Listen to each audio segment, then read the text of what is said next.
తెలంగాణ అసెంబ్లీలో అధికార ప్రతిపక్షాల మధ్య మాటల యుద్ధం కొనసాగుతోంది. కేవలం 2 హామీలు మాత్రమే అమలు చేసి 2 గ్యారెంటీలు అమలు చేసినట్లు ప్రచారం చేసుకుంటున్నారని ప్రభుత్వంపై విమర్శలు గుప్పించారు బీఆర్ఎస్ ఎమ్మెల్యే పల్లా రాజేశ్వర్ రెడ్డి. మహిళలకు ఫ్రీ బస్ మంచిదే కానీ ఆటో డ్రైవర్ల పరిస్థితి ఏంటని ప్రభుత్వాన్ని ప్రశ్నించారు.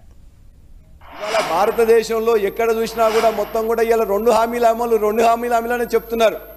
ఇవాళ మీరు ఎక్కడ ఏ టీవీలో చూసినా, ఏ పేపర్లో చూసినా, ఏ హోర్డింగ్ చూసినా, ఏ బస్సు చూసినా, ఎక్కడ చూసినా ప్రచార పటాటోపం తప్ప 13 అంశాలలో ఒక 2 చేసినాం అని ఎట్లా చెప్పడానికి మనసొప్పుతాన్ని దాన్ని గవర్నర్ ప్రసంగంలో ఎట్లా చేర్చిందని చెప్పేసి కూడా మిమ్మల్ని ప్రశ్నిస్తున్నాం అధ్యక్ష.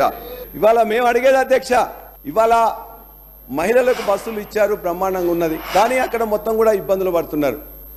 బస్సుల సంఖ్య పెంచలేదు, బస్సుల ట్రిప్పులు పెంచలేదు.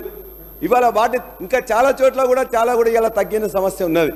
చాలా ఇబ్బందులు పడుతున్నారు. కావాలంటే వాళ్ళన్నిటి కూడా ఇంకా పెంచాల్సిన అవసరం ఉన్నది. దాన్ని పెంచడానికి ఏం చర్యలు తీసుకుంటున్నామో అది చూపించండి, చెప్పండి. ఇవాళ దీని ద్వారా 6.5 లక్షల మంది ఇవాళ డ్రైవర్లు, ఆటో డ్రైవర్లు మొత్తం కూడా రోడ్డు మీదకి వచ్చారు అధ్యక్ష.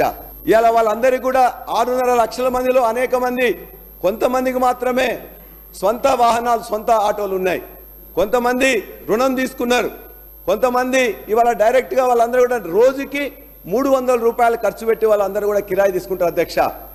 ఇవాళ నిన్నటి వరకు 21 మంది ఆటో డ్రైవర్లు ఆత్మహత్య చేసుకున్నారు.